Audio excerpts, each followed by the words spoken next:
Hello my dear students. आज के video lecture को स्टार्ट करने से पहले एक छोटा इंफॉर्मेशन मैं आपके साथ शेयर करना चाहता हूं। माय डियर स्टूडेंट्स, आपके जितने स्टूडेंट्स लोग ने फीस पेड किया है या डीपीपी सॉल्व कर रहे हैं या लोग जो सीरियस हैं, मैंने उनका एक अलग ग्रुप बना दिया है। बॉयज का अलग ग्रुप और गर्ल्स का अलग ग्रुप। डिसिप्लिन को मेंटेन करते हुए आप इस ग्रुप में अपने आगे के सिलेबस को, अपने आगे के स्टडीज को पूरा करेंगे। मैं आपसे रिक्वेस्ट करके एक बात बोल रहा हूं जो बड़े ध्यान से आप सुनिएगा। इस ग्रुप में मैं जितने भी वीडियोस, नोट्स और डीपीपी जो मैं सेंड करूंगा वो आप आगे कहीं और आप शेयर नहीं करेंगे। मैं फिर से बोल रहा हूं, इस ग्रुप में सेंड किया गया नोट्स, डीपीपी और जो आपका वीडियोस है वो आगे आप और अपने किसी फ्रेंड को शेयर नहीं करेंगे। आपको ये बात मैं बता देना चाहता हूं कि मुझे ये अपने आप मालूम चल जाएगा कि किस वीडियोस को कितने लोग, कितने व्यूअर देख रहे हैं। इस व्हाट्सएप ग्रुप में भी भेजने के बाद भी मुझे ये भी मालूम चल जाएगा कि किस वीडियोस को, किस सेक्शन में, किस टुकड़े को कितने व्यूअर देख रहे हैं, कितनी बार डाउनलोड किया गया है। आजकल टेक्निकल का जमाना है स्टूडेंट, टेक्नोलॉजी बहुत डेवलप कर गया है। एक ऐप के हेल्प से मेरे बनाए गए वीडियोस को जो मैंने सेव करके रखा है उससे आपको मालूम चल जाता है कि आप कितने वीडियोस से आपका डाउनलोड किया गया है या शेयर किया गया है। इसीलिए अगर आप इस तरह का गलती करेंगे और अगर मुझे ये बात अगर मालूम चल जाएगा तो आने वाले एक हफ्ते के बाद मतलब 20 अगस्त से आपको ऐप में एंट्री नहीं मिलेगा। मैं आपको ऐप में एंट्री नहीं दूंगा। ऐप में हर बच्चे का अपना लॉगिन आईडी और पासवर्ड होगा। उस समय आप चाहकर भी वीडियो डाउनलोड और शेयर नहीं कर सकते हैं, बट मैं चाहता हूं कि यहां पर आप थोड़ा सा डिसिप्लिन को मेंटेन करें और अपने स्टडीज को कंटिन्यू करें। क्या जरूरत है दूसरे को डाउनलोड और शेयर करने का? आप अपने पढ़ाई से मतलब रखिए। आपको कोई डाउट होता है आप मुझे बिल्कुल बताइए, मैं आपके डाउट को सॉल्व करने के लिए मैं हूं ही। उसके बाद डीपीपी जरूर बना के भेजो। ऐसा मत करो कि आज नहीं हम कल बनाएंगे और बाद में बना लेंगे, जब वीडियोस को देख लेंगे तो बना लेंगे। इस तरह का बेवकूफी करोगे तो आप आने वाले समय में आपको बहुत लॉस हो जाएगा। तो इन सब बातों के साथ आइए मैं अपने टॉपिक्स को स्टार्ट करता हूं। तो स्टूडेंट, आज हम लोग पढ़ने वाले हैं reaction with oxygen, reaction with hydrogen और रिएक्शन विथ हैलोजन हम लोगों ने पढ़ लिया है। आज हम थर्ड सेक्शन में पढ़ने वाले हैं रिएक्शन विथ ऑक्सीजन। कहने का मतलब है 5th ए या 15th ग्रुप में रहने वाला एलिमेंट जिसको हम लोग निकोजेन कहते हैं और उसके एग्जाम्पल है nitrogen, phosphorus, arsenic, antimony, bismuth. तो ये सभी एलिमेंट जो है आज ऑक्सीजन के साथ रिएक्ट करने वाले हैं। जैसे हाइड्रोजन से रिएक्ट करके हाइड्राइड बनता है, हैलोजन से रिएक्ट करके हैलाइड बनता है, उसी तरीके से ऑक्सीजन से रिएक्ट करने के बाद ऑक्साइड बनेगा। तो ऑक्साइड जो बनेगा उसका फॉर्मूला क्या होगा, आइए उसको देख लेते हैं। देखिए ये रहा ऑक्सीजन जिसका एटॉमिक नंबर है 8, जिसका इलेक्ट्रॉनिक कॉन्फ़िगरेशन है 1s2 2s2 2p4। ये 1 और 2 क्या बता रहा है, सेल को बता रहा है। s और p क्या बता रहा है, सबसेल को बता रहा है। और ऊपर में लिखा हुआ वैल्यूज उसमें प्रेजेंट इलेक्ट्रॉन को बता रहा है। जैसा कि आप देख सकते हैं कि सेकेंड सेल में 6 इलेक्ट्रॉन है, मतलब ऑक्टेट, ऑक्सीजन का भी ऑक्टेट नहीं पूरा है और ऑक्टेट को पूरा करने के लिए 8 इलेक्ट्रॉन को पूरा करने के लिए ऑक्सीजन को भी 2 इलेक्ट्रॉन गेन करना पड़ेगा। इसीलिए ऑक्सीजन के ऊपर जो चार्ज होता है वो -2 होता है।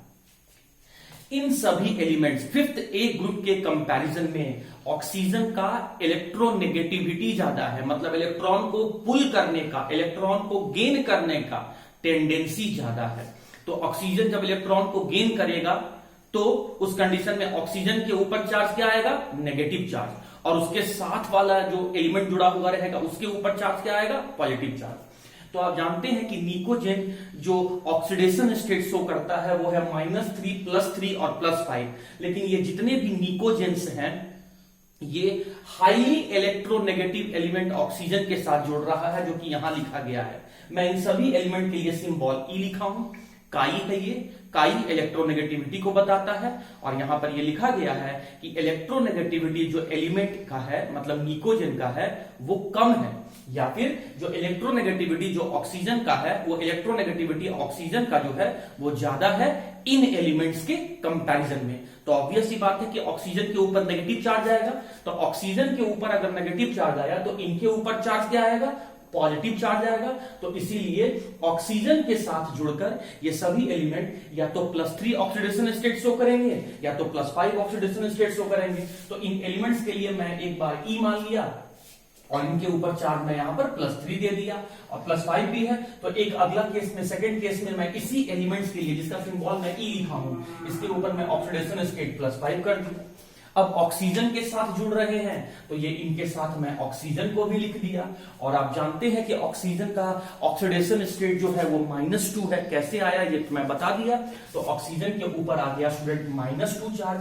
अब इन चार्ज को आप क्रॉस कर दो, मतलब ये जो लेफ्ट में लिखा हुआ है इसको बॉटम में लेके आ जाओ और जो आपका टॉप में लिखा हुआ है उसको आपके इस साइड लेके आ जाओ। मतलब कहने का मतलब जो लेफ्ट में लिखा है उसको आप बॉटम राइट में लेके चले आओ और जो आपका राइट में लिखा हुआ है उसको आप बॉटम लेफ्ट में लेके चले आओ। तो क्रॉस करोगे स्टूडेंट यहां से क्या बन के आ जाएगा, E2O3। और इनको अगर आप यहां से क्रॉस करोगे तो ये क्या बन के आ जाएगा, E2O5। तो कहने का मतलब माय डियर स्टूडेंट कि ऑक्सीजन के साथ ये सभी एलिमेंट्स मतलब 5th A और 15th A ग्रुप के एलिमेंट कंबाइन करके ट्राई ऑक्साइड और पेंटा ऑक्साइड बनाते हैं, जिनका फॉर्मूला होता है E2O3 और E2O5। तो आपको इतना बात अभी ओके स्टूडेंट्स। अब अगर ट्राई ऑक्साइड का आप फॉर्मूला देखिएगा तो इस E की जगह पर आप 5th A ग्रुप में रहने वाले सभी एलिमेंट को रखिए। अगर यहां नाइट्रोजन रखेंगे तो फॉर्मूला बन जाएगा N2O3, फॉस्फोरस रखेंगे तो बन जाएगा P2O3, अगर आर्सेनिक रखेंगे तो AS2O3, अगर एंटीमनी रखेंगे तो Sp2O3, अगर बिस्मथ रखेंगे तो Bi2O3। उसी तरीके से अगर इसमें हम लोग नाइट्रोजन रखेंगे तो N2O5, फॉस्फोरस रखेंगे तो P2O5, आर्सेनिक रखेंगे तो AS2O5, एंटीमनी रखेंगे तो Sb2O5 और अगर बिस्मथ रखेंगे तो Bi2O5। अब मैं यहां पर 3 क्वेश्चन यहां पर लिखा हूं। इन 3 क्वेश्चन में हम लोग को एसिडिक स्ट्रेंथ पता करना है। क्या पता करना है हमारे स्टूडेंट, एसिडिक स्ट्रेंथ, कि इनमें से सबसे ज्यादा एसिडिक कौन है या एसिडिक स्ट्रेंथ का इंक्रीजिंग ऑर्डर क्या है, हमें ये पता करना है इस क्वेश्चन में, ये 3 क्वेश्चन में। अब सुनिए मेरी बात को।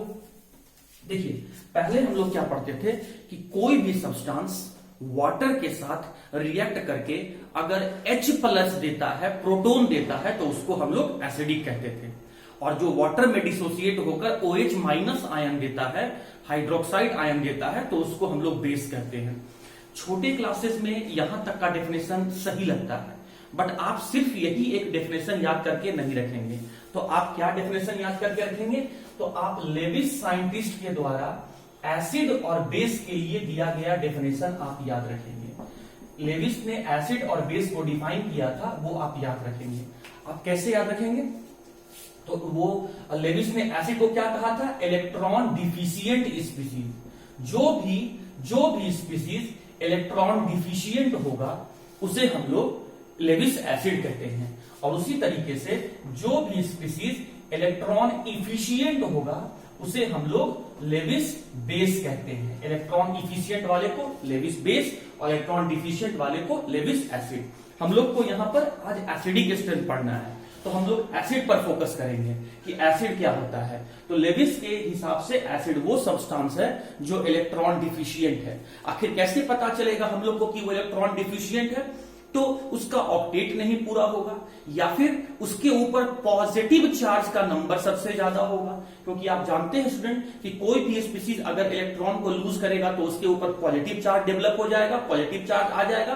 तो जितना ज्यादा पॉजिटिव चार्ज आएगा इसका मतलब वो उतना ज्यादा इलेक्ट्रॉन को लूज किया है, और जितना ज्यादा इलेक्ट्रॉन को लूज करेगा उसके ऊपर इलेक्ट्रॉन का डेफिशिएंसी उतना ज्यादा होगा। तो हम कह सकते हैं इलेक्ट्रॉन डेफिशिएंसी ज्यादा या फिर पॉजिटिव चार्ज ज्यादा, तो उसको हम लोग लेविस एसिड कहेंगे। मैं 3 तरीके से बता रहा हूं पहचानने का तरीका, इलेक्ट्रॉन डेफिशिएंसी ज्यादा, पॉजिटिव चार्ज ज्यादा या ऑर्बिटल वैकेंट ऑर्बिटल ज्यादा। तीनों बात लिख लेना, वैकेंट ऑर्बिटल जितना ज्यादा होगा, पॉजिटिव चार्ज जितना ज्यादा होगा, इलेक्ट्रॉन का डिफिशियंसी जितना ज्यादा होगा, वो उतना स्ट्रॉन्ग लेविस एसिड होगा। तो पहले क्वेश्चन में हमको ये पता करना है कि इसमें से कौन सा ज्यादा एसिडिक है। ठीक है, तो अब इसमें देखिए यहां पर जितने भी 5 आपको स्पीसीज लिखे गए हैं उन सभी में नाइट्रोजन कॉमन है और ऑक्सीजन भी कॉमन है। तो सेंट्रल एलिमेंट कौन है? सेंट्रल एलिमेंट यहां पर नाइट्रोजन है। कैसे पता चला कि सेंट्रल एलिमेंट नाइट्रोजन है? सेंट्रल एलिमेंट पता करने का 3 कंडीशन होता है, साइज में बड़ा, इलेक्ट्रोनेगेटिविटी कम और उसका नंबर कम होना चाहिए। फिर से बोल रहा हूं, साइज में बड़ा होना चाहिए, इलेक्ट्रोनेगेटिविटी कम होना चाहिए और उसका संख्या नंबर कम होना चाहिए। आप जानते हैं स्टूडेंट कि नाइट्रोजन का साइज जो है वो ऑक्सीजन के साइज से बड़ा है। नाइट्रोजन का जो इलेक्ट्रोनेगेटिविटी है वो ऑक्सीजन के इलेक्ट्रोनेगेटिविटी से कम है। तो इस हिसाब से इन सभी में सेंट्रल एलिमेंट कौन बना? नाइट्रोजन बना। तो आपको सभी में नाइट्रोजन का ऑक्सीडेशन स्टेट निकालना है। इस बात को समझते हुए कि ऑक्सीजन के ऊपर चार्ज -2 होता है। तो देखिए स्टूडेंट, मैं कैसे निकाल रहा हूं यहां पर, ध्यान दीजिएगा। मैं 1-2 निकाल लेता हूं, आप अभी समझ लेना आप लोग। देखो, हमको इन सभी में नाइट्रोजन का ऑक्सीडेशन स्टेट कैलकुलेट करना है, जिसको मैं ब्लू पेन से टिक कर दिया हूं। नाइट्रोजन का x मान लेता हूं, तो x इंटू 2 क्या हो जाएगा? 2x। ऑक्सीजन के ऊपर चार्ज कितना होता है? -2 लिख दिया। अब देखो इसके ऊपर कोई चार्ज नहीं है, तो इक्वल टू कर दिया 0। तो x बराबर कितना आ गया? +1। तो यहां पर नाइट्रोजन के ऊपर चार्ज कितना आ गया स्टूडेंट? +1। इसमें आ जाओ, नाइट्रोजन का निकालना है, तो मान लिए x। ऑक्सीजन के ऊपर चार्ज होता है -2 लिख दिए। अब इस मॉलिक्यूल के ऊपर कोई भी चार्ज आपको नहीं दिख रहा है, तो इक्वल टू में 0 कर दो। तो x बराबर सॉल्व करो तो कितना आ जाएगा? +2 आ जाएगा। फिर से अब इसका निकालो, नाइट्रोजन का x मान लो, तो x इंटू 2 कितना हो जाएगा? 2x हो जाएगा। ऑक्सीजन का कितना होता है चार्ज? -2, तो -2 इंटू 3 कितना हो जाएगा? -6। इस मॉलिक्यूल के ऊपर कोई चार्ज नहीं है, तो इक्वल टू 0। x बराबर सॉल्व करोगे तो क्या आ जाएगा? +3 आ जाएगा। यहां पे आ जाओ, नाइट्रोजन का क्या मानना है? नाइट्रोजन का क्या मानना है? x इंटू 2 क्या हो गया? 2x। ऑक्सीजन के ऊपर, ऑक्सीजन का ऑक्सीडेशन स्टेट, ऑक्सीजन के ऊपर चार्ज क्या होता है? -2 इंटू 4 कितना हो गया? -8। अब इस मॉलिक्यूल के ऊपर कोई चार्ज नहीं है, तो इक्वल टू 0।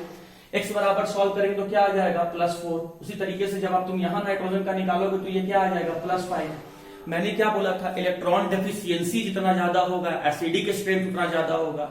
अब इलेक्ट्रॉन डेफिशिएंसी ज्यादा कैसे पता करेंगे? तो 2 तरीका है, या तो पॉजिटिव चार्ज को देख लो, या तो उसमें वैकेंट ऑर्बिटल को देख लो। यहां साफ साफ दिख रहा है स्टूडेंट कि पॉजिटिव चार्ज बढ़ते चला जा रहा है।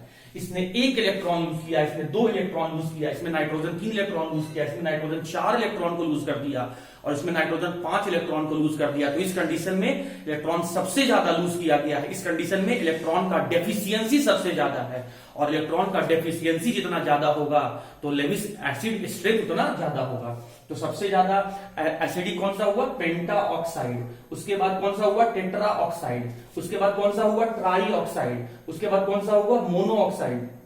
नाइट्रिक ऑक्साइड नाम है ना, नाइट्रिक ऑक्साइड, और इसका नाम है आपका नाइट्रस ऑक्साइड। तो इस तरीके से आप एसिडिक स्ट्रेंथ पता कर सकते हैं। क्वेश्चन नंबर 2 में आ जाइए।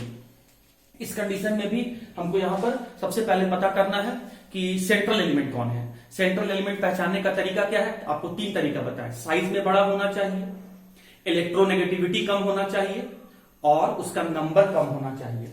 तो आप देख सकते हैं स्टूडेंट कि इन सभी में नाइट्रोजन, इसमें नाइट्रोजन का नंबर कम है, इसमें ऑक्सीजन के कंपैरिजन में फास्फोरस का नंबर कम है, आर्सेनिक का नंबर कम है, एंटीमनी का नंबर कम है, बिस्मथ का नंबर कम है। या फिर हम कह सकते हैं यहाँ नाइट्रोजन का साइज बड़ा है, यहाँ ऑक्सीजन के कंपैरिजन में फास्फोरस का साइज बड़ा है, ऑक्सीजन से ज्यादा आर्सेनिक का साइज बड़ा है, ऑक्सीजन से ज्यादा एंटीमनी का साइज बड़ा है, ऑक्सीजन से ज्यादा बिस्मथ का साइज बड़ा है। यहां सेंट्रल एलिमेंट कौन है? नाइट्रोजन। यहां सेंट्रल एलिमेंट कौन है? फास्फोरस। यहां सेंट्रल एलिमेंट कौन है? आर्सेनिक। यहां सेंट्रल एलिमेंट कौन है? एंटीमनी। और यहां सेंट्रल एलिमेंट कौन है? बिस्मथ। तो आप सेंट्रल एलिमेंट का ऑक्सीडेशन स्टेट निकाल लो। अब निकालने का मैंने तरीका अभी अभी आपको बताया था स्टूडेंट, आप एक बार फिर से यहां देख लो। मैं 2-3 का निकाल देता हूं, बाकी आपको निकालना है। नाइट्रोजन का मैंने क्या मान लिया? x इंटू 2 क्या हो गया? 2x। ऑक्सीजन के ऊपर चार्ज कितना होता है? -2 इंटू 3 क्या हो गया? -6। अब इस मॉलिक्यूल के ऊपर कोई चार्ज नहीं है, तो इक्वल टू क्या हो गया? 0। तो x बराबर सॉल्व किया तो क्या आ गया? इसका आ गया +3। इसमें आ जाओ, फिर निकालोगे।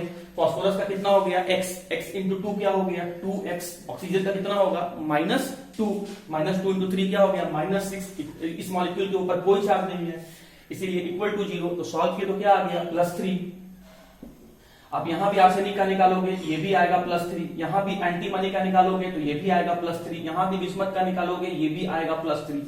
अब हम लोग को कंपैरिजन करना है एसिडिक स्ट्रेंथ। बहुत बढ़िया क्वेश्चन आ गया स्टूडेंट। मैंने क्या बोला था एसिडिक स्ट्रेंथ के लिए कि इलेक्ट्रॉन का डेफिशिएंसी जितना ज्यादा होगा एसिडिक स्ट्रेंथ उतना ज्यादा होगा, और इलेक्ट्रॉन का डेफिशिएंसी ज्यादा है कि कम है कैसे पता करेंगे? पॉजिटिव चार्ज को देखकर या फिर उसमें वैकेंट ऑर्बिटल को देखकर। बट यहां तो सभी में पॉजिटिव चार्ज सब में कॉमन है, सब में बराबर हो गया पॉजिटिव चार्ज।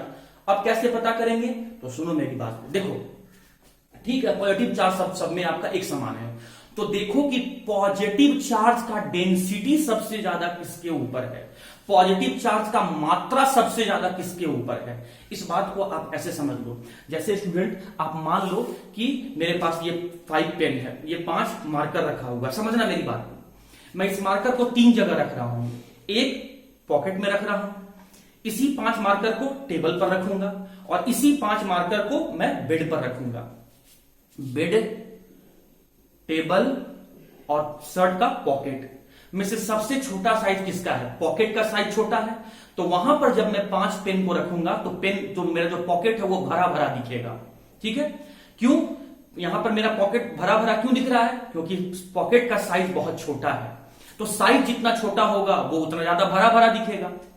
उसके बाद मैं इसको टेबल पर रखा, इसी 5 मार्कर को, तो थोड़ा सा ये फैला फैला बिखरा हुआ टाइप का दिखा, और जब बेड पर इसी 5 मार्कर को जाके रख दिया तो बेड का साइज बहुत बड़ा था, तो पेन बिल्कुल दूर दूर रखा था तो बहुत दूर दूर दिखा, मतलब बहुत कम मात्रा दिख रहा था। तो हम लोग कह सकते हैं कि जैसे पॉकेट का साइज छोटा था तो उसमें पेन भरा भरा लग रहा था, उसी तरीके से इन सेंट्रल एलिमेंट में से जिसका साइज छोटा होगा उस पर पॉजिटिव चार्ज का डेंसिटी ज्यादा होगा, जिसका साइज छोटा होगा उस पर पॉजिटिव चार्ज का डेंसिटी ज्यादा होगा। नाइट्रोजन, फास्फोरस, आर्सेनिक, एंटीमनी और बिस्मथ में सबसे छोटा साइज नाइट्रोजन का होता है, इसीलिए नाइट्रोजन के ऊपर पॉजिटिव चार्ज का डेंसिटी ज्यादा है, मतलब इलेक्ट्रॉन का डेफिशिएंसी ज्यादा है, इसीलिए इन सभी में सबसे ज्यादा एसिडिक आपका नाइट्रोजन है। फिर आपका यहां पे डाई फास्फोरस ट्राईऑक्साइड है, फिर डाई आर्सेनिक ट्राईऑक्साइड है, डाई एंटीमनी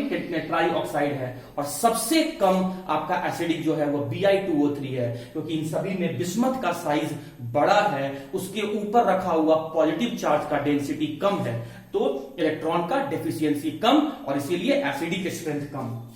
एक बार इस थर्ड क्वेश्चन को आप देख लीजिए। आपको सबसे पहले पता करना है इसमें सेंट्रल एलिमेंट कौन है, और सेंट्रल एलिमेंट पहचानने का मैं 3 तरीका बताया था कि साइज में बड़ा होना चाहिए, इलेक्ट्रोनेगेटिविटी कम होना चाहिए और नंबर कम होना चाहिए।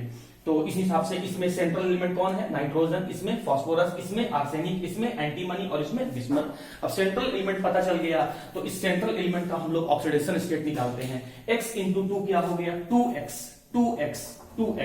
ऑक्सीजन के ऊपर चार्ज -2 इंटू 5 क्या हो गया? -10। अब इस मॉलिक्यूल के ऊपर कोई चार्ज नहीं है तो इक्वल टू हो गया 0। सॉल्व करेंगे तो चार्ज क्या आ जाएगा? +5। एक बार फिर से यहां निकालो फास्फोरस में, x इंटू 2 क्या हो गया? 2x। इसके ऊपर चार्ज कितना है? -2 इंटू 5 क्या हो गया? -10 इक्वल टू 0। तो यहां फास्फोरस के ऊपर चार्ज क्या आ गया? +5। यहां भी आर्सेनिक के ऊपर चार्ज क्या आएगा? +5। एंटीमनी के ऊपर चार्ज क्या आएगा? +5। बिस्मथ के ऊपर चार्ज क्या आएगा? +5। ये दोनों क्वेश्चन आपका लगभग एक ही तरीके का हो गया। अब सभी में पॉजिटिव चार्ज सेम है, मतलब सभी में एक झलक देखने पर ऐसा फील होता है कि सभी के ऊपर इलेक्ट्रॉन का डेफिशिएंसी सेम है, लेकिन क्या ऐसा है? नहीं my dear student. Since nitrogen का साइज छोटा है इसीलिए उसके ऊपर पॉजिटिव चार्ज डेंसिटी सबसे ज्यादा होगा। अरे आप एक गिलास पानी लो, आप ऐसा करो, एक गिलास पानी लो, उस एक गिलास पानी को आप एक कटोरी में डालो और उसी एक गिलास पानी को आप बड़े बर्तन में डालो। पानी तो आप दोनों में एक गिलास ही डाले थे, छोटा कटोरी में भी एक गिलास पानी और बड़ा बर्तन में भी एक गिलास पानी, लेकिन छोटा कटोरी आपको भरा भरा दिखेगा। क्यों? क्योंकि इसका साइज कटोरी का छोटा था, और वो बड़ा बर्तन जिसमें एक गिलास पानी डाला गया है उसमें पानी बहुत ही कम दिखेगा। यही बात यहां पर है ना, इन सभी में नाइट्रोजन का साइज छोटा है इसीलिए इसके ऊपर पॉजिटिव चार्ज का डेंसिटी ज्यादा है। बिस्मथ का साइज सबसे बड़ा है इसीलिए इसमें पॉजिटिव चार्ज का डेंसिटी सबसे कम है। सिंस इस पेंटा ऑक्साइड में, डाई नाइट्रोजन पेंटा ऑक्साइड में पॉजिटिव चार्ज डेंसिटी ज्यादा है तो इलेक्ट्रॉन का डेफिशिएंसी भी ज्यादा है, और इलेक्ट्रॉन का डेफिशिएंसी ज्यादा है तो एसिडिक स्ट्रेंथ भी ज्यादा होगा। फिर किसका होगा? डाई फास्फोरस पेंटा ऑक्साइड का। तब डाई आर्सेनिक पेंटा ऑक्साइड का, तब डाई एंटीमनी पेंटा ऑक्साइड का। और बिस्मथ का साइज सबसे बड़ा, पॉजिटिव चार्ज डेंसिटी सबसे कम, इलेक्ट्रॉन का डेफिशिएंसी सबसे कम, और इसीलिए एसिडिक स्ट्रेंथ इसका सबसे कम होगा।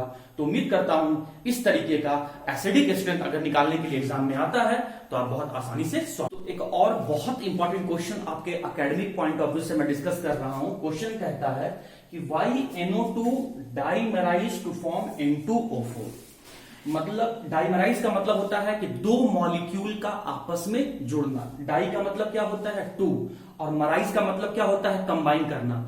तो NO2 जो है वो अपने जैसे एक और मॉलिक्यूल के साथ जुड़कर N2O4 क्यों बनाता है। तो आइए देखते हैं स्टूडेंट। इसमें सबसे पहले हमको ये पता करना होगा कि NO2 में से सेंट्रल एलिमेंट कौन है। तो सेंट्रल एलिमेंट कौन है, नाइट्रोजन है, और टर्मिनल एलिमेंट कौन है, ऑक्सीजन है। तो देखिए, जैसा कि आप जानते हैं कि नाइट्रोजन का एटॉमिक नंबर जो होता है स्टूडेंट वो होता है 7, और ऑक्सीजन का एटॉमिक नंबर जो होता है 8। अब 7 इलेक्ट्रॉन को मैंने इलेक्ट्रॉनिक कॉन्फ़िगरेशन लिखा, तो 1s2 2s2 2p3। ऑक्सीजन का मैंने 8 इलेक्ट्रॉन को अरेंज किया, मतलब इलेक्ट्रॉनिक कॉन्फ़िगरेशन लिखा, तो 1s2 2s2 2p4। अब देखिए, इसमें से 1 और 2 में से outermost shell valence shell कौन सा है, सेकेंड सेल है। इसमें से वैलेंस सेल कौन सा है, यहां भी सेकेंड सेल है। 2s में 2 इलेक्ट्रॉन को मैंने यहां दिखाया, और 2p में 3 इलेक्ट्रॉन को मैंने यहां दिखाया। ऑक्सीजन का फिर जो 2s2 में 2 इलेक्ट्रॉन है मैंने यहां दिखाया, और 2p में जो 4 इलेक्ट्रॉन है उसे मैं 4 इलेक्ट्रॉन को ऐसे फिल करके दिखाया।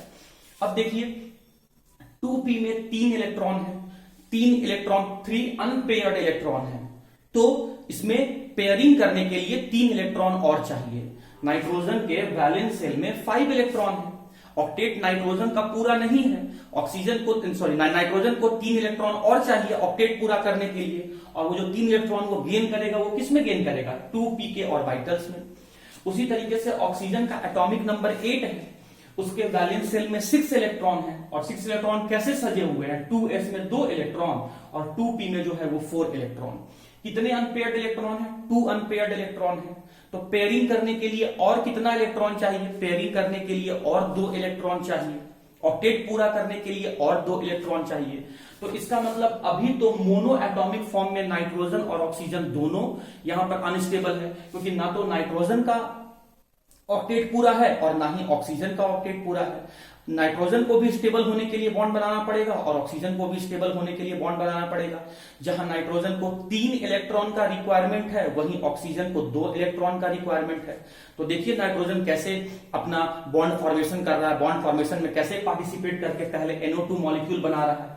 देखिए इस NO2 मॉलिक्यूल को देखिए, जब नाइट्रोजन ऑक्सीजन के साथ जुड़ने के लिए आया, ध्यान दीजिएगा, तो ऑक्सीजन नाइट्रोजन के पास क्यों आया था, बॉन्ड बनाने के लिए। तो ऑक्सीजन को 2 इलेक्ट्रॉन चाहिए, तो 2 इलेक्ट्रॉन चाहिए। तो पहले बात तो आप ये देखिए कि नाइट्रोजन और ऑक्सीजन दोनों का दोनों नॉन मेटल है, और एक नॉन मेटल और दूसरे नॉन मेटल में जो बॉन्ड बनता है वो कोवैलेंट बॉन्ड बनता है। और कोवैलेंट बॉन्ड कैसे बनता है, शेयरिंग से बनता है। कितना इलेक्ट्रॉन का शेयरिंग करेगा, जितना जरूरत है। ऑक्सीजन को 2 इलेक्ट्रॉन का जरूरत है, तो ऑक्सीजन अब पहले अपना 2 इलेक्ट्रॉन शेयर करेगा। तो ऑक्सीजन जब अपना 2 इलेक्ट्रॉन शेयर किया, इस 2p का 2 अनपेयर्ड इलेक्ट्रॉन को शेयर किया, तो नाइट्रोजन को भी 2 इलेक्ट्रॉन शेयर करना पड़ा, और इस तरीके से इस नाइट्रोजन और ऑक्सीजन में यहां पर डबल बॉन्ड का फॉर्मेशन हो गया। अब फिर आप जानते हैं स्टूडेंट कि NO2 में 2 ऑक्सीजन के मॉलिक्यूल हैं, एक ऑक्सीजन के साथ तो बॉन्ड बना दिया। अब आया स्टूडेंट यहां पर दूसरा ऑक्सीजन का एटम। फिर वही बात कि ऑक्सीजन को 2 इलेक्ट्रॉन का रिक्वायरमेंट था, तो इसीलिए ऑक्सीजन 2 इलेक्ट्रॉन शेयर किया। अब ऑक्सीजन 2 इलेक्ट्रॉन शेयर किया, तो जरा देखिए ये 2 इलेक्ट्रॉन तो नाइट्रोजन शेयर कर चुका था, लेकिन क्या यहां पर नाइट्रोजन के पास 2 अनपेयर्ड इलेक्ट्रॉन हैं, तो नहीं है। तो इस कंडीशन में क्या नाइट्रोजन अपना 2 अनपेयर्ड इलेक्ट्रॉन दे सकता है, नहीं दे सकता है, क्योंकि अब उसके पास 2p में कोई भी 2 अनपेयर्ड इलेक्ट्रॉन नहीं है। जो 3 अनपेयर्ड इलेक्ट्रॉन था, उस 3 अनपेयर्ड इलेक्ट्रॉन में से 2 अनपेयर्ड इलेक्ट्रॉन तो फर्स्ट ऊपर वाले जो कह रहे हैं ऑक्सीजन को दे दिया। अब उसके बाद एक ही अनपेयर्ड इलेक्ट्रॉन बचा, लेकिन ऑक्सीजन को तो 2 अनपेयर्ड इलेक्ट्रॉन का जरूरत है अपने ऑक्टेट को पूरा करने के लिए। तो इस कंडीशन में नाइट्रोजन अपना इलेक्ट्रॉन 2p से नहीं डोनेट कर सकता है, तो कहां से डोनेट करेगा, 2s से। तो उस कंडीशन में नाइट्रोजन अपना पूरा का पूरा इलेक्ट्रॉन डोनेट किया। नाइट्रोजन को देना था एक ही इलेक्ट्रॉन, यहां पर 2 अनपेयर्ड देना था, लेकिन यहां पर नाइट्रोजन क्या किया, अपने 2s का पूरा 2 इलेक्ट्रॉन डोनेट किया। तो जब यहां से 2s का पूरा 2 इलेक्ट्रॉन डोनेट किया तो यहां पर नाइट्रोजन और ऑक्सीजन के बीच में कौन सा बॉन्ड बना, कोऑर्डिनेट बॉन्ड बना।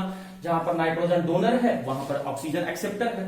ठीक है, अब इस 2s के 2 इलेक्ट्रॉन के साथ तो कोऑर्डिनेट बॉन्ड, और इस वाले 2 इलेक्ट्रॉन के साथ ऊपर वाले ऑक्सीजन से बॉन्ड बना लिया, और एक जो ये अनपेयर्ड इलेक्ट्रॉन बचा वो अनपेयर्ड इलेक्ट्रॉन को मैं यहां पर ऐसे दिखा दिया। ठीक है, अब इस बात को फिर यहां समझो, NO2 को एक और तरीके से समझाता हूं। देखो, नाइट्रोजन के वैलेंस शेल में 3 अनपेयर्ड इलेक्ट्रॉन है, इसीलिए इस 3 अनपेयर्ड को पेयर्ड करने के लिए इसको 3 इलेक्ट्रॉन और चाहिए। 3 इलेक्ट्रॉन और चाहिए, या ये कह सकते हैं कि ऑक्टेट भी पूरा करने के लिए इसको 3 इलेक्ट्रॉन और चाहिए। इसीलिए नाइट्रोजन बॉन्ड फॉर्मेशन में पार्टिसिपेट करेगा। अगर 2p का इलेक्ट्रॉन यूज करेगा तो कोवैलेंट बॉन्ड बनाएगा, और 2s का अगर इलेक्ट्रॉन यूज करेगा तो कोऑर्डिनेट बॉन्ड बनाएगा। ऑक्सीजन के वैलेंस शेल में 2 अनपेयर्ड इलेक्ट्रॉन है, तो इसको ऑक्टेट पूरा करने के लिए 2 ही इलेक्ट्रॉन चाहिए, तो ऑक्सीजन अगर डबल बॉन्ड का फॉर्मेशन करेगा। ये ऑक्सीजन आया, अब ये ऑक्सीजन आया स्टूडेंट, तो ये अपना 2 अनपेयर्ड इलेक्ट्रॉन इस 2p वाले में से दे दिया। नाइट्रोजन को भी अगर ऑक्सीजन के साथ बॉन्ड बनाना है तो 2 इलेक्ट्रॉन देना होगा, तो नाइट्रोजन भी यहां से 2p से 2 इलेक्ट्रॉन दे दिया, और इस तरीके से नाइट्रोजन ऑक्सीजन के बीच में डबल बॉन्ड का फॉर्मेशन हो गया। फिर ये दूसरा ऑक्सीजन आया नाइट्रोजन के साथ बॉन्ड बनाने के लिए। इस कंडीशन में अब अगर ऑक्सीजन आया तो ये भी अपना 2 अनपेयर्ड इलेक्ट्रॉन देगा, तो 2 अनपेयर्ड इलेक्ट्रॉन देगा तो ऑक्सीजन अपना 2 अनपेयर्ड इलेक्ट्रॉन को यहां शेयर कर दिया। लेकिन क्या नाइट्रोजन के पास इन दोनों को हटा देने के बाद क्या अब 2 अनपेयर्ड इलेक्ट्रॉन है? नहीं है।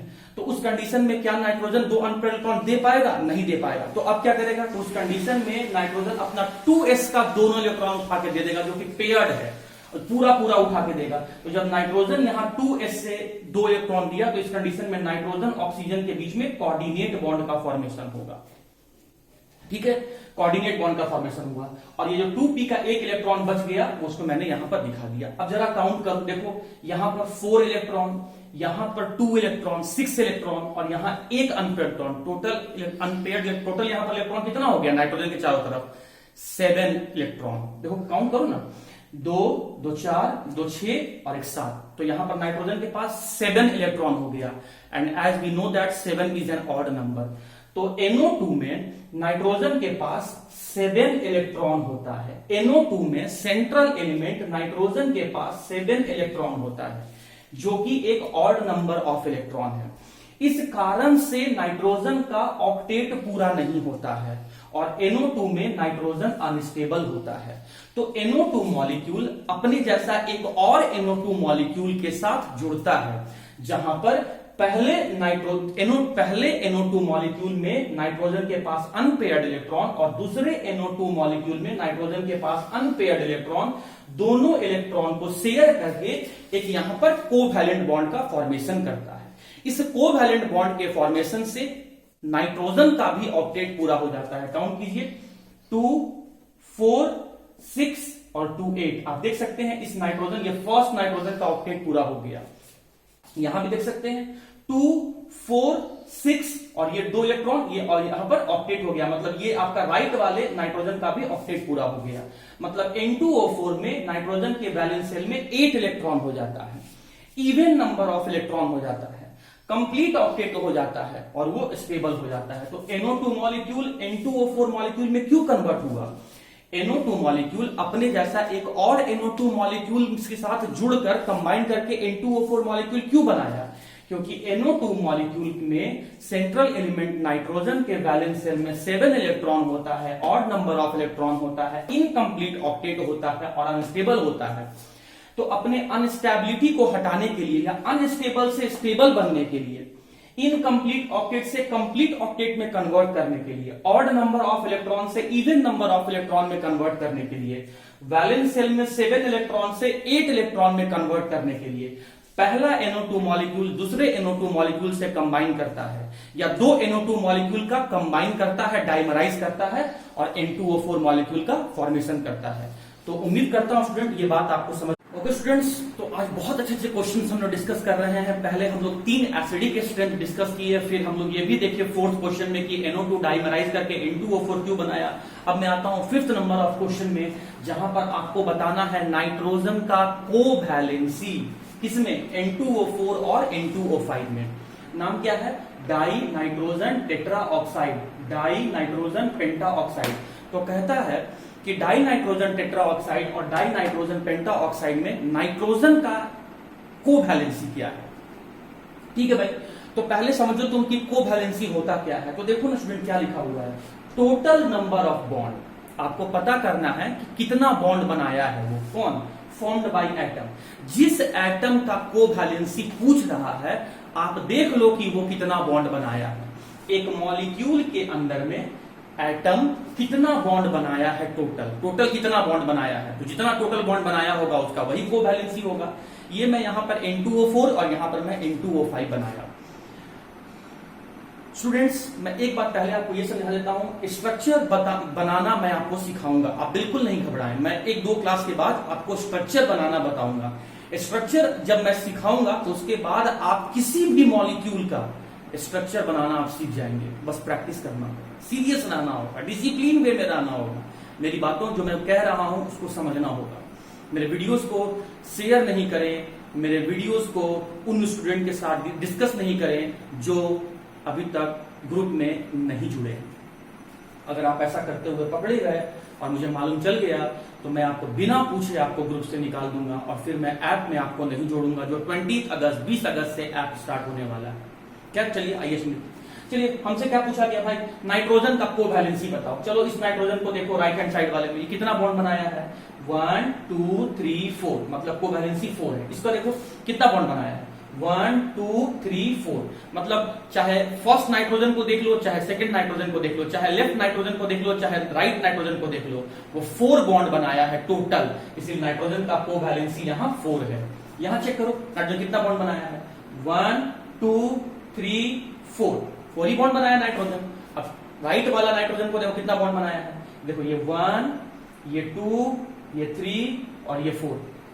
चाहे लेफ्ट वाला नाइट्रोजन हो चाहे राइट वाला नाइट्रोजन हो, वो टोटल 4 बॉन्ड बनाया है। और इसीलिए माय डियर स्टूडेंट, जो N2O4 है या N2O5 है, उस N2O4 और इस N2O5 में नाइट्रोजन का कोवैलेंसी जो होगा वो आपका 4 होगा।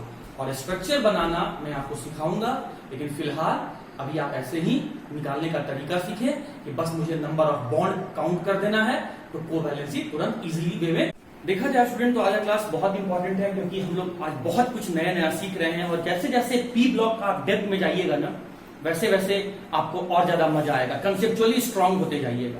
इसीलिए तो पी ब्लॉक आपके एग्जाम में 8 मार्क्स का चैप्टर है, क्योंकि इसका इंपॉर्टेंस बहुत ज्यादा है। इस चैप्टर को पढ़ने के बाद स्टूडेंट स्ट्रक्चर बनाना सीख जाता है, रिएक्शन कैसे पूरा करना है, कंप्लीट करना है, ये समझ जाता है कि क्या प्रोडक्ट बनेगा। उसके बाद क्या क्या रीजन होता है ये समझ जाता है, ग्रुप में पीरियड में जाने पर क्या ट्रेंड होता है ये समझ जाता है। तो बहुत सारी बातें इसमें समझने को मिलता है, इसीलिए पी ब्लॉक इंपॉर्टेंट चैप्टर है। 6th क्वेश्चन में मैं आ रहा हूं। ऑक्सी एसिड क्या होता है और ऑक्सो एसिड क्या होता है, इसको ऐसे समझो। जैसे मेल और फीमेल मिलके कपल बनता है, जैसे फादर मदर सन और डॉटर मिलके फैमिली बनता है, उसी तरीके से my dear student hydrogen, oxygen और नॉन मेटल मिलकर ऑक्सी एसिड का फॉर्मेशन करता है। समझिएगा बात को। जब कभी भी किसी भी मॉलिक्यूल या किसी भी कंपाउंड के अंदर में हाइड्रोजन, ऑक्सीजन और नॉन मेटल रहे, ये 3 कंपोनेंट रहे, तो इन सभी को एक साथ हम लोग ऑक्सी एसिड कहते हैं। देखिए यहां पर हाइड्रोजन है, ऑक्सीजन है और नॉन मेटल कौन है? नाइट्रोजन है। इन सभी में देखिएगा हाइड्रोजन, ऑक्सीजन और नॉन मेटल क्या है? नाइट्रोजन है। हाइड्रोजन, ऑक्सीजन और नॉन मेटल क्या है? फास्फोरस है। हाइड्रोजन, ऑक्सीजन और नॉन मेटल क्या है? सल्फर है। हाइड्रोजन, ऑक्सीजन और नॉन मेटल क्या है? क्लोरीन है। तो हम कह सकते हैं कि ये जितने भी एग्जाम्पल्स यहां लिखे गए हैं सब के सब ऑक्सी एसिड हैं। What is the definition of oxy acid? Such type of acid which are formed by the combination of oxygen, hydrogen and non-metal are known as the oxy acid। और वैसे ऑक्सी एसिड जिसमें central element same रहता है उसे हम oxo acid कहते हैं। जरा कंपैरिजन कीजिए, क्या इस ऑक्सी एसिड में और इस ऑक्सी एसिड में सेंट्रल एलिमेंट सेम है क्या? बिल्कुल सेम है। क्या है? नाइट्रोजन। तो जिस ऑक्सी एसिड के सेंट्रल एलिमेंट सेम होंगे उसे हम ऑक्सो एसिड कहेंगे। तो हम कह सकते हैं these are the oxo acid of nitrogen. फिर देखो, क्या ये ऑक्सी एसिड है? क्या ये ऑक्सी एसिड है? पहले ऑक्सी एसिड बनता है तब ऑक्सो एसिड बनता है। क्या ये दोनों ऑक्सी एसिड हैं? कैसे ऑक्सी एसिड हैं? क्योंकि इन दोनों में हाइड्रोजन, ऑक्सीजन और नॉन मेटल है। रहने वाला नॉन मेटल क्या दोनों में, तीनों में, चारों में कॉमन है? इस लाइन में क्या सभी नॉन मेटल कॉमन है? तो इन सभी को हम लोग क्या कहेंगे? Oxo acid of phosphorus. Hydrogen, oxygen, non metal, sulphur, hydrogen, oxygen, non metal, sulphur. तो क्या ये ऑक्सी एसिड है? क्या ये ऑक्सी एसिड है? क्या ये दोनों ऑक्सो एसिड भी है? बिल्कुल है। क्यों? क्योंकि इन दोनों में सल्फर जो नॉन मेटल है वो सेम है। क्या ये ऑक्सी एसिड है? बिल्कुल है। क्यों? क्योंकि हाइड्रोजन, ऑक्सीजन और नॉन मेटल सभी है, सभी में प्रेजेंट है। क्या इन सभी में जो आपका इन सभी में जो नॉन मेटल है वो सेम है? क्या कौन नॉन मेटल है इसमें? Non metal central element non metal कौन सा है? सेंट्रल एलिमेंट नॉन मेटल कौन सा है? क्लोरीन है। तो हाइड्रोजन, ऑक्सीजन के अलावा अगर नॉन मेटल सेम हो तो हम लोग कह सकते हैं कि these are the oxo acid. तो हम कह सकते हैं कि ये जो है ये ऑक्सी एसिड के साथ साथ ऑक्सो एसिड है क्लोरीन का। ऑक्सी एसिड के साथ साथ ये ऑक्सो एसिड है सल्फर का। ऑक्सी एसिड के साथ साथ ये ऑक्सो एसिड है फास्फोरस का। ऑक्सी एसिड के साथ साथ ये ऑक्सो एसिड है नाइट्रोजन का। क्या क्या ये दोनों आपका ऑक्सी एसिड है? क्योंकि दोनों में हाइड्रोजन, ऑक्सीजन और नॉन मेटल है। लेकिन ऑक्सी एसिड के बाद क्या ये ऑक्सो एसिड है? नहीं, ये दोनों ऑक्सो एसिड नहीं है, क्योंकि इन दोनों में नॉन मेटल अलग अलग है। क्या ये दोनों ऑक्सी एसिड है? ऑक्सी एसिड है। ऑक्सी एसिड तो है। क्यों ऑक्सी एसिड है? क्योंकि इन दोनों में hydrogen, oxygen, non metal present है। लेकिन दोनों का नॉन मेटल सेम नहीं है, इसमें सल्फर और क्लोरीन है, नॉन मेटल अलग अलग है। ऑक्सी एसिड तो है लेकिन ऑक्सो एसिड नहीं है। तो माय डियर स्टूडेंट, मैंने जो दो एसिड आपको पहचानने का तरीका बताया कि ऑक्सी एसिड और ऑक्सो एसिड क्या होता है, तो hydrogen, oxygen, non metal present होगा तो ऑक्सी एसिड। और अगर दो ऑक्सी एसिड जिसमें नॉन मेटल सेम होंगे तो हम लोग कहेंगे कि वो ऑक्सो एसिड है। Oxy acid and oxo acid of nitrogen. Oxy होगा तो ऑक्सो होगा, ये गलत डेफिनेशन है, लेकिन ऑक्सो होगा तो ऑब्वियस सी बात है कि वो ऑक्सी भी होगा। अगर ऑक्सी एसिड है तो कोई जरूरी नहीं कि वो ऑक्सो एसिड होगा, लेकिन अगर ऑक्सो एसिड है तो पक्का स्टूडेंट की वो ऑक्सी एसिड भी होगा। देखो ये सब ये जितने भी हैं वो ऑक्सो एसिड है, और ऑक्सो एसिड के साथ साथ ये ऑक्सी एसिड भी है। ये लोग ऑक्सी एसिड हैं लेकिन ऑक्सो एसिड नहीं है। क्यों? क्योंकि नॉन मेटल अलग अलग है। तो उम्मीद करता हूं कि आप ये oxo acid of nitrogen, oxo acid of phosphorus, oxo acid of sulphur, oxo acid of chlorine and oxy acids का मतलब डेफिनेशन आप समझ गए। फ्रेंड्स, एक बहुत इंपॉर्टेंट फ्लो चार्ट मैं डिस्कस करने जा रहा हूं, ध्यान से समझिए। देखो मैं यहां पर 4 एसिड लिया। सबसे पहले तो आप वीडियो को पॉज करके अपने आप से पूछो कि क्या ये जितने भी एसिड यहां लिखे गए हैं क्या ये ऑक्सी एसिड है कि नहीं? ऑब्वियसली ये ऑक्सी एसिड है। कैसे मालूम चला? क्योंकि इसमें हाइड्रोजन, ऑक्सीजन और नॉन मेटल नाइट्रोजन प्रेजेंट है, और किसी भी एसिड में हाइड्रोजन, ऑक्सीजन और अगर नॉन मेटल होगा तो हम उसे ऑक्सी एसिड कहेंगे। अब चेक करो कि ये जो 4 ऑक्सी एसिड लिखे गए हैं क्या ये ऑक्सो एसिड भी है? ऑब्वियसली स्टूडेंट ये ऑक्सो एसिड भी है। क्यों? क्योंकि इन सभी में नॉन मेटल कॉमन है। कौन सा नॉन मेटल? सेंट्रल एलिमेंट जो है, सेंट्रल एलिमेंट नॉन मेटल जो है वो कॉमन है। कौन सा central element non metal common है? नाइट्रोजन है। तो these are the oxo acid of nitrogen. तो ये मैंने यहां पर ऑक्सो एसिड नाइट्रोजन का लिखा। ठीक है स्टूडेंट, H2N2O2, HNO2, HNO3 और HNO4 सेंट्रल एलिमेंट कौन है? नाइट्रोजन है सभी में। अब देखो आप इतना तो जानते होंगे कि नाइट्रोजन जो है यहां पर अपने से ज्यादा इलेक्ट्रोनेगेटिव एलिमेंट ऑक्सीजन के साथ जुड़ गया है। तो ऑब्वियस सी बात है ऑक्सीजन जहां इलेक्ट्रॉन को गेन करेगा वही नाइट्रोजन को इलेक्ट्रॉन लूज करना पड़ेगा, और अगर नाइट्रोजन इलेक्ट्रॉन को लूज करेगा तो इसका मतलब नाइट्रोजन के ऊपर पॉजिटिव चार्ज आएगा। और अगर नाइट्रोजन का पॉजिटिव ऑक्सीडेशन स्टेट देखें तो नाइट्रोजन +3 और आपका +5 शो कर रहा था। ठीक है स्टूडेंट, अब देखो ध्यान से समझना बात। हम लोग पहले वाले में नाइट्रोजन का ऑक्सीडेशन स्टेट कैलकुलेट करते हैं, सही बात है। अब जरा चेक करना हाइड्रोजन का। पहले हाइड्रोजन जो है इसमें नाइट्रोजन और ऑक्सीजन के साथ कंबाइन किया हुआ जुड़ा हुआ है। हाइड्रोजन अपने से ज्यादा इलेक्ट्रोनेगेटिव एलिमेंट से जुड़ गया है, तो ऑब्वियस सी बात है कि हाइड्रोजन को इलेक्ट्रॉन लूज करना पड़ेगा। हाइड्रोजन का एटॉमिक नंबर 1 होता है, इसीलिए हाइड्रोजन एक ही इलेक्ट्रॉन लूज कर सकता है और हाइड्रोजन +1 ऑक्सीडेशन स्टेट शो करता है। तो यहां पर हाइड्रोजन का ऑक्सीडेशन स्टेट कितना हुआ, +1 इंटू 2 कितना हो गया, +2। नाइट्रोजन का निकालना है तो x इंटू 2 कितना हो गया, 2x। ऑक्सीजन का -2, तो -2 इंटू 2 कितना हो गया, -4। इस मॉलिक्यूल के ऊपर कोई चार्ज नहीं है तो इक्वल टू 0। अब आप इसको अगर सॉल्व करेंगे तो ये आ जाएगा आपका +1, मतलब इसमें नाइट्रोजन का ऑक्सीडेशन स्टेट जो है वो +1 है। चलिए अब सेकंड वाले में निकालते हैं। हाइड्रोजन का ऑक्सीडेशन स्टेट +1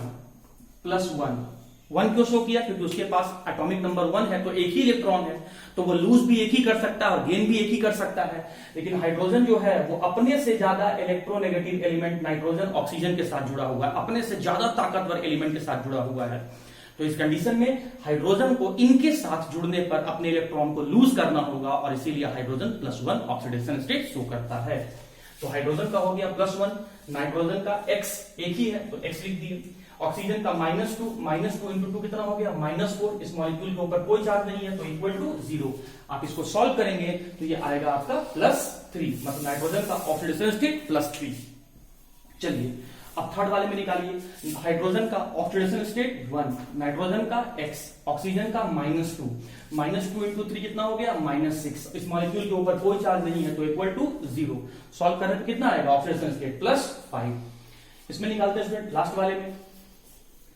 हाइड्रोजन का ऑक्सीडेशन स्टेट 1, नाइट्रोजन का ऑक्सीडेशन स्टेट x, ऑक्सीजन का -2 इंटू 4 -8 इक्वल टू क्या हो गया, इसके ऊपर कोई चार्ज नहीं है तो इक्वल टू 0।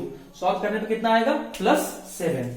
अब देखो ऑक्सीडेशन स्टेट निकाल लिए, फर्स्ट वाला सेकंड वाला कॉलम आपको समझ में आ गया। चलिए अब एक बात यहां पर देखिए, समझिए बात। नाइट्रोजन कौन कौन सा ऑक्सीडेशन स्टेट मेनली शो करता है, +3 और +5। लोअर ऑक्सीडेशन स्टेट कौन सा है, +3। हायर ऑक्सीडेशन स्टेट कौन सा है, +5। तो जब लोअर ऑक्सीडेशन स्टेट रहेगा तो उसके नाम के पीछे अस लग जाएगा, और हायर ऑक्सीडेशन स्टेट होगा तो उसके नाम के पीछे इक लग जाएगा। चलो +3 में क्या लगेगा, अस, +5 में क्या लगेगा, इक। अब जरा यहां पर देखना, +3 में सेंट्रल एलिमेंट कौन है, नाइट्रोजन, तो इसका नाम क्या हो जाएगा स्टूडेंट, नाइट्रस एसिड। +5 में क्या लगेगा, ई। सेंट्रल एलिमेंट कौन है, नाइट्रोजन, तो नाम क्या हो जाएगा, नाइट्रिक एसिड। तो नाइट्रस और नाइट्रिक। तो लोअर ऑक्सीडेशन स्टेट में आपको क्या लगाना है, अस। हायर ऑक्सीडेशन स्टेट में आपको क्या लगाना है, इक।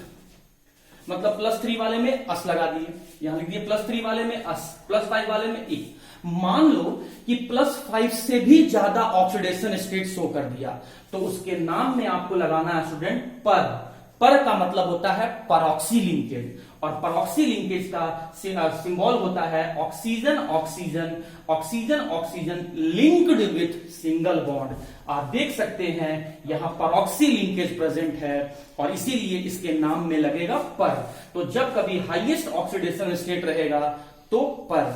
सेंट्रल एलिमेंट नाइट्रोजन है इसीलिए NitroGen नाइट्रोजन लगा, और हाईएस्ट ऑक्सीडेशन स्टेट है तो नाम के पीछे यहां लग जाएगा इक, तो इसका नाम हो गया पर नाइट्रिक एसिड। तो हायर से हाईएस्ट जाने पर लगाना है। मान लो कि लोअर ऑक्सीडेशन स्टेट +3 से भी कम शो कर रहा है तो उसके नाम के पीछे आपको लगाना है, नाम के प्रीफिक्स में आगे लगाना है आपको हाइपो। लोअर ऑक्सीडेशन स्टेट क्या शो कर रहा था, +3, लेकिन +3 से भी अगर कम शो करता है तो उसके नाम के आगे आपको हाइपो लगाना है। और माय डियर स्टूडेंट, हाइपो का मतलब होता है 1 लेस ऑक्सीजन, जहां पर का मतलब होता है परऑक्सी लिंकेज, मतलब oxygen linked with the single bond. वहीं हाइपो का मतलब होता है 1 लेस ऑक्सीजन एटम।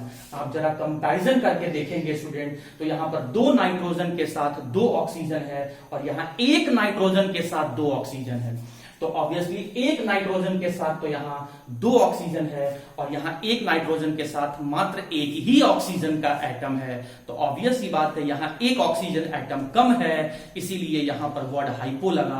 हाइपो का मतलब होता है 1 लेस ऑक्सीजन। लेकिन हमें कैसे पता चलेगा कि हमें हाइपो प्रीफिक्स लगाना है, नाम के आगे हाइपो लगाना है जब लोवेस्ट ऑक्सीडेशन स्टेट शो कर रहा है तो हाइपो। पहले ये 2 बात याद रखो, लोअर ऑक्सीडेशन स्टेट अस, हाइयर ऑक्सीडेशन स्टेट इक। हाइयर से भी हाईएस्ट तब पर लगाना है, लोअर से भी लोवेस्ट तो हाइपो लगाना है। +3 के लिए अस, +5 के लिए इक, इससे भी ज्यादा तो पर लगा देना है, इससे भी कम। तो एक बात मैं यहां पर इसका नेमिंग लिखने जा रहा हूं, ध्यान से देखना, नेमिंग लिखने जा रहा हूं, नेमिंग लिखने जा रहा हूं, ध्यान दीजिएगा। तो स्टूडेंट इसका नेमिंग क्या हो जाएगा, देखिए आप ध्यान से देखिएगा यहां पे इसका नेमिंग क्या हो जाएगा। सिंस इसका ऑक्सीडेशन स्टेट +3 है और सेंट्रल एलिमेंट कौन है, नाइट्रोजन है, तो इसका नाम हो गया nitrous acid. Nitrous acid, nitrous acid. Central element के लिए नाइट्रोजन, लोअर ऑक्सीडेशन स्टेट के लिए अस, टूट के H+ दे रहा है इसीलिए acid, nitrous acid. Central element कौन है, नाइट्रोजन, हाइयर ऑक्सीडेशन स्टेट में इसीलिए इक, और टूट के H+ दे रहा है इसीलिए एसिड, और इसका नाम हो गया नाइट्रिक एसिड। अब इससे भी ज्यादा ऑक्सीडेशन स्टेट शो कर रहा है और परऑक्सी लिंकेज प्रेजेंट है, इसीलिए इसका नाम हो जाएगा इस नीचे वाले का सबसे नीचे वाले का नाम हो जाएगा पर नाइट्रिक एसिड, पर नाइट्रिक एसिड। इससे भी कम शो कर रहा है, एक ऑक्सीजन एटम कम है, तो इसीलिए इसका नाम क्या हो जाएगा, हाइपो। सेंट्रल एलिमेंट कौन है, नाइट्रोजन, लोअर ऑक्सीडेशन स्टेट में है तो अस, तो इसका नाम हो जाएगा हाइपो नाइट्रस एसिड। तो उम्मीद करता हूं अस, इक, पर और हाइपो लगाना आपको समझ में आ गया होगा। और एक लास्ट में हम लोग और इंडिकेट कर रहे हैं बेसिसिटी। बेसिसिटी का मतलब होता है कि टूट के कितना H+ दे रहा है। मैं फिर से रिपीट कर रहा हूं, कोई भी एसिड टूट के कितना H+ को रिलीज करता है, कितना प्रोटॉन को रिलीज करता है, वही कहलाता है आपका बेसिसिटी। और कैसे मालूम चलेगा कितना H+ को रिलीज करेगा, OH को देख लो, OH का नंबर को देख लो, तुमको मालूम चल जाएगा उसका बेसिसिटी कितना है। इसमें OH का नंबर कितना है स्टूडेंट, इसमें OH का नंबर 2 है। जितना H+ को रिलीज कर लेगा उतना ही वो OH को एक्सेप्ट कर लेगा, और जब OH एक्सेप्ट करेगा तो आपको मालूम चल जाएगा कि यहां पर उसके स्ट्रक्चर में कितना OH है। ये टूट के 2 H+ दे रहा है, या फिर इसमें 2 OH मॉलिक्यूल दिख रहा है, इसीलिए इसका बेसिसिटी कितना हो जाएगा 2, या इसी को हम लोग कहेंगे डाइबेसिक। ये टूट के 1 H+ दे रहा है, या फिर इसके स्ट्रक्चर में 1 OH मॉलिक्यूल है, इसीलिए इसका बेसिसिटी हो जाएगा 1, मोनोबेसिक। ये टूट के 1 H+ दे रहा है, या इसके स्ट्रक्चर में 1 OH मॉलिक्यूल है, इसीलिए इसका बेसिसिटी हो जाएगा 1। पर नाइट्रिक एसिड टूट के 1 H+ दे रहा है डिसोसिएट होकर, या इसके स्ट्रक्चर में 1 OH मॉलिक्यूल है, इसीलिए इसका भी बेसिसिटी हो जाएगा 1। 1 बेसिसिटी को मोनोबेसिक कहते हैं, 2 बेसिसिटी को डाइबेसिक कहते हैं। ये बेसिसिटी 2 का मतलब है डिसोसिएट होकर 2 H+ देगा, 1 का मतलब है डिसोसिएट होकर 1 H+ देगा। H+ को देखकर या OH मॉलिक्यूल को भी देखकर हम लोग बेसिसिटी पता कर सकते हैं। हाइपो तब लगेगा जब एक ऑक्सीजन एटम कम रहेगा या लोवेस्ट ऑक्सीडेशन स्टेट में रहेगा, अस तब लगेगा जब लोअर, इक तब लगेगा जब हाइयर, और पर तब लगेगा जब उसमें परऑक्सी लिंकेज के साथ साथ हाईएस्ट ऑक्सीडेशन स्टेट हो। स्ट्रक्चर बनाना मैं 1-2 क्लास के बाद आपको सिखाऊंगा। ऑक्सीडेशन स्टेट निकालना मैंने आपको सिखा दिया। उसके बाद ऑक्सी एसिड तो है ही, और ऑक्सी एसिड के साथ साथ ऑक्सो एसिड है। तो उम्मीद करता हूं स्टूडेंट ये आप समझ गए होंगे, और इस लेक्चर को देखने के बाद ये भी समझ गए होंगे कि ये लेक्चर आज का कितना इंपॉर्टेंट था। और यही नहीं स्टूडेंट, अभी जब हम लोग और डेप्थ में चलेंगे तो मैं आपको और बताऊंगा कि कैसे देखकर ही सिर्फ रिएक्शन कंप्लीट कर सकते हैं, या कैसे स्ट्रक्चर बना सकते हैं, या कैसे बहुत सारे रीजंस को हम लोग बस इजीली वे में सॉल्व कर सकते हैं। तो उम्मीद करता हूं आज के लेक्चर को आपने बहुत एंजॉय किया होगा, अच्छे से देखा होगा, और फुल कॉन्फिडेंस के साथ डीपीपी सॉल्व करके विदिन 24 घंटे के अंदर में अगर आप हमको भेजते हैं तो मैं चेक करके आपको दूंगा। इनकेस आप डीपीपी नहीं बना रहे हैं तो ग्रुप से निकलने के लिए तैयार रहिए। मैं जरूर से नंबर नोट कर रहा हूं कि कौन सा डीपी कौन सा स्टूडेंट बना के दे रहा है। 1-2 बार मैं आपको छोड़ सकता हूं, लेकिन अगर बार बार आप ये गलती कर रहे हैं डीपीपी नहीं सॉल्व करके देने का, तो उसका जिम्मेदार आप होंगे। और मेंटर्स में नहीं पढ़ने वाले स्टूडेंट के लिए जगह नहीं है, क्योंकि मेंटर्स लगातार अपने इसी डिसिप्लिन की वजह से लगातार 5-7 साल से टॉपर प्रोड्यूस करते आ रहा है। और आज आपके वजह से ही आज मेंटर्स का नाम है स्टूडेंट, आज मेंटर का नेम और फेम है। तो इसलिए हार्ड वर्क करते रहिए और मैं भी आपको फुल सपोर्ट करता रहूंगा।